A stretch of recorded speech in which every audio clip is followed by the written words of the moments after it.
I created an Evergreen webinar checklist to walk you through the steps to create an Evergreen webinar. This is very, very similar to the live webinar checklist that you have also in this course. I created this one in the color green so that you don't get them mixed up. It says Evergreen at the top, and again, there are some subtle differences. In the event that you have already created a live webinar and you're going to be using the live webinar recording for your Evergreen webinar, some of this will be stuff that's already done. You will have already selected a webinar topic. You will have already written the headline and the description in those cases, and you won't have to do that again. We're going to go over the checklist now as if you're just starting from scratch. You have not had a live webinar. You're going to be creating a recording from scratch, and so let's consider it that way. So again, you're going to pick a topic. That topic could be HUD homes, buying a HUD home. It could be how to stage your home. It could be how to finance your home with 203K rehab financing. It could be any topic.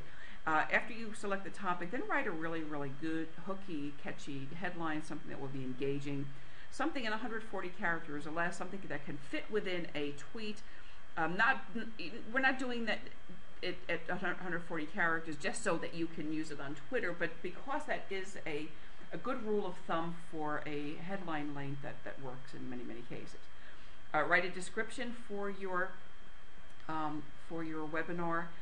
Something that will talk about the benefits, something that will be engaging, something that will give the attendee a reason to actually be there. Then you've got a couple of dates. You want to set a couple of dates for yourself, or a single date to do a couple of recordings, possibly 2 recordings. One is an introduction. And on the registration page, it's very common practice now for people to record a very, very brief 30-second to 60-second introduction to the webinar, an invitation in your own voice. It can be, done with a webcam, webcam direct to face, or it can be done with a PowerPoint or anything else. And that's the kind of an introduction that says, hi, this is Fran Torsen. I'm having a webinar. We're going to be talking about FHA 203K financing. I have my favorite lender who's going to be joining me. Sign up here, and I'll send you the information right away. And that's the kind of an introduction recording I'm talking about. Then you're going to also record a webinar. And the webinar itself, again, is going to be about 30 to 60 minutes in length. And you're going to record that. So you're actually going to be creating a recording that will be converted to a webinar. After you have recorded it, check it out. See how it sounds. Make sure it works okay. Make sure that it loads very, very quickly.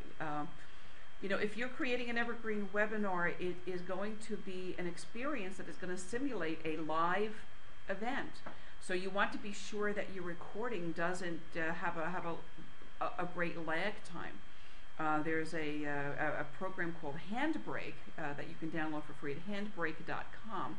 And if you're a techie kind of person, you can use that and do some tweaking there. If you're not techie, then you can ask somebody who is. When you review the webinar, make some notations about time, and here's why I say that. There are going to be opportunities during the webinar for you to inject some simulated live happenings. It may be in the chat section. It may be by introducing a poll. A poll is a really, really good interactive thing. And you may be asking your people a question in a poll. You may have had a live webinar that had a poll in it, and you want to give your people here in the Evergreen webinar a chance to vote. Now, will those poll results, reflect what your Evergreen webinar attendees are clicking? No, they're not. And you want to be a little bit careful about how you use polls in Evergreen webinar. I'm going to create an entire piece about that, but all you need to know right now is you need to make a notation about the time that you will be doing the poll, if in fact you're going to be doing that. And that would be when the poll would commence, that's the first time, and then when the poll would end. Okay.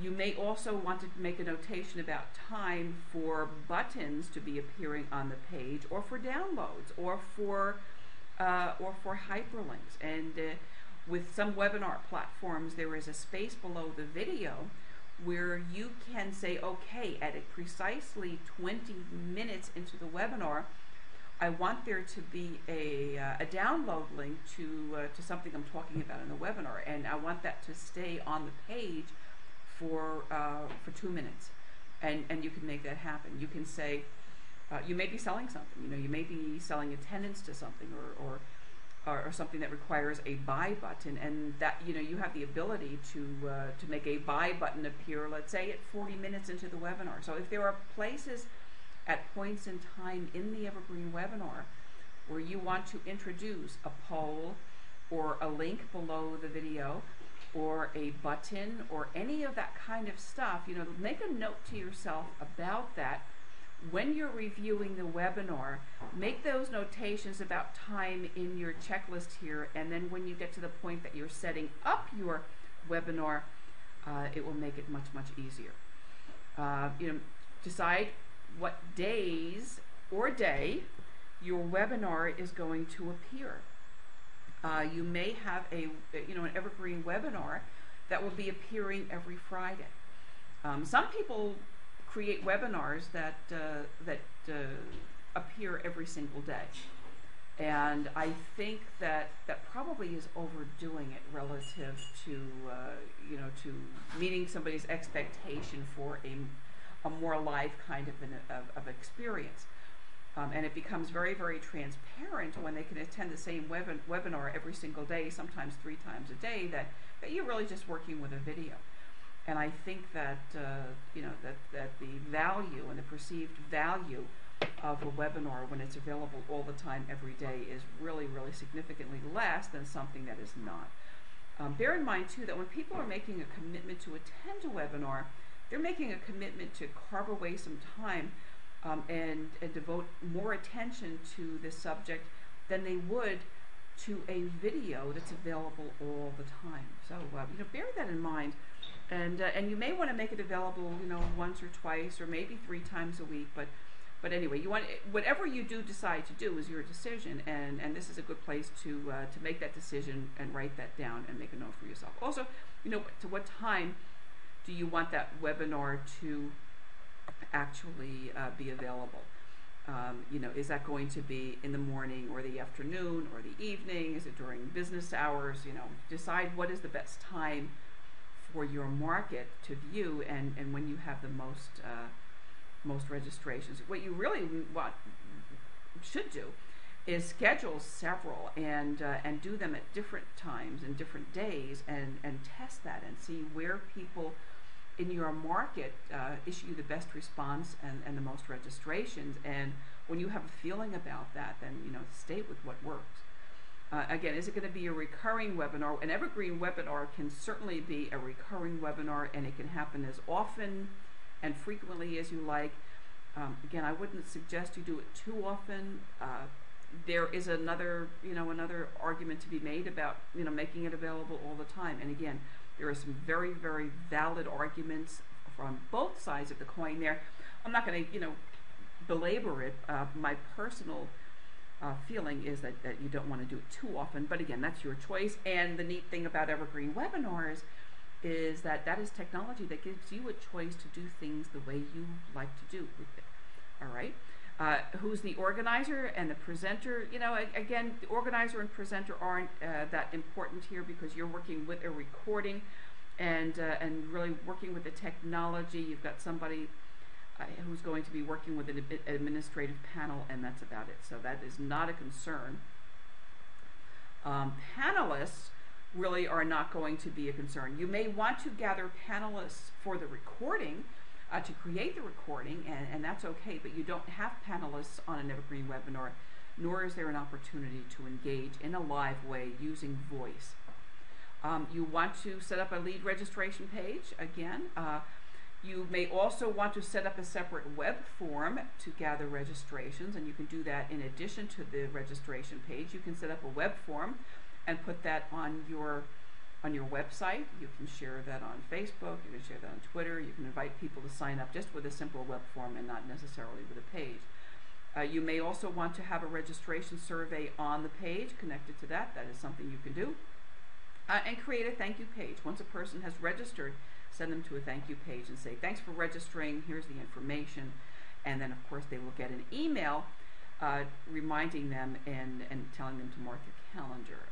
In most cases, you can incorporate a calendar marking function right into the thank you page, and there can be a link there that says, in many cases, add this to your Outlook calendar, add this to your Google calendar, and for whatever calendar type of function you have. You also want to set up webinar alerts, again, just like you would for a live webinar, and use email, use SMS technology, text and voicemail, and that's very, very important. Create the presentation. Yeah, I mean, certainly if you're going to be creating a video, you'll be doing that with some kind of presentation, so that stays on the list. You also want to probably think about handouts and creating some handouts for your folks so that they have something that they can walk away from the table with. Remember, if you're creating handouts, whether they're in Word or PDF, make sure that your contact information is on there. Make sure there's a clickable link so they can find your website. Don't just give them a handout that doesn't have a way for them to get in touch with you. Same thing with bonuses. A bonus can be something that will incentivize somebody to share your registration. Again, create the poll questions. You may or may not want to use a poll question. You may or may not be okay with that. Again, I'm going to create a separate video that talks about using poll questions in an Evergreen webinar, because there are some ethical questions about using that and how to use it. That is an interactive device that can be used to manipulate and skew results in somebody's favor. That's not an ethical way of doing it, but there are ethical ways of doing polls within an Evergreen webinar, and I'll address that in a separate video. Question management and engagement. Now remember, this is not live, but there is room for engagement, and engagement does happen. Frequently there is a live chat, and you may tie that live chat to an email. I have had live engagement with numerous people attending my Evergreen webinars who engaged using the chat function. And what happens is they're, and mostly this has happened on my copyright webinar. I get the most engagement there.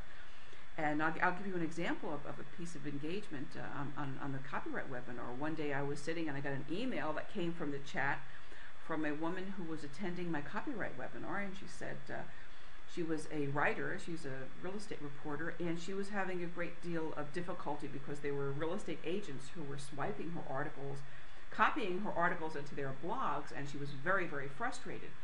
And so she commenced a chat correspondence with me, and the chat happened on her screen. It sent me an email, and then she and I went back and forth using email and talked about her dilemma, and we ultimately connected by telephone after the webinar was over. So there is engagement possibility. There are engagement possibilities using an Evergreen webinar. Did I know that she was going to be there at that moment? No, I didn't. But I happened to be on my computer a lot. If I wasn't on my computer, for instance, when this woman engaged, I would still have received an email. I doubt that she would have had an expectation of hearing from me right away, because I was, probably in her mind, I was conducting the webinar. I don't know that she knew that it was a recording. We didn't talk about that. She liked the webinar, and she did tell me that. So it's a neat way to be in touch with people, to have engagement, to seed engagement, to seed discussion, and connect with your target market. You can do some really, really neat stuff with public relations and advertising. You can advertise these webinars. You can put, create events on your Facebook fan page, create events in LinkedIn and elsewhere, because when people, are invited to see your webinar, they may see the opportunity to attend, at more than one occasion, and that just stays live, and you can just keep it out there. Always a good idea to practice this stuff anyway. Check your recording plans. Evaluate, take a look. Look at it with an objective eye. Ask people what they think. Strive to be better. Talk about some best practices. Mix it up and have a discussion with people who are also creating live webinars or evergreen webinars. Ask them what they think about it, how you can improve it. The first one's not going to be the best. The first one is going to be possibly awful. But you need to get through it. So get through the first one. Get through the first one before you actually create something that people are going to attend. Don't create your first evergreen webinar and put it out there unless it's really, really good. It's really unlikely. I have never met anybody who ever did it the first time and had something that they were happy enough about that they were ready to just release it and publish it for the general public. So go through a practice session, by all means. Create a practice webinar, a practice evergreen webinar. When you have it and it's live, you can do tracking just like you can with a live webinar. You can see who registered to attend, who did not attend when they were going to. If they don't attend at the appointed hour, they will get an email that says, sorry you couldn't make it, here's the replay. And then you have a replay decision. Do you want to keep that up there so that they can listen anytime, or do you want to make that a limited window? Do you want to restrict the length of time that somebody can review the replay? I think that's a good idea, because I think you add a little bit of scarcity and urgency to the matter, and that will make people more likely to watch it sooner than later if they think that the opportunity to watch that is only going to be for a short time. Follow up with email. Follow up with voicemail. Follow up. Engage, and at some point in time, you're going to take this and take it to a conversion point where you are going to go move from from prospect to customer to to somebody who's actually working with you in a transactional relationship and doing business with you. And that's the bottom line.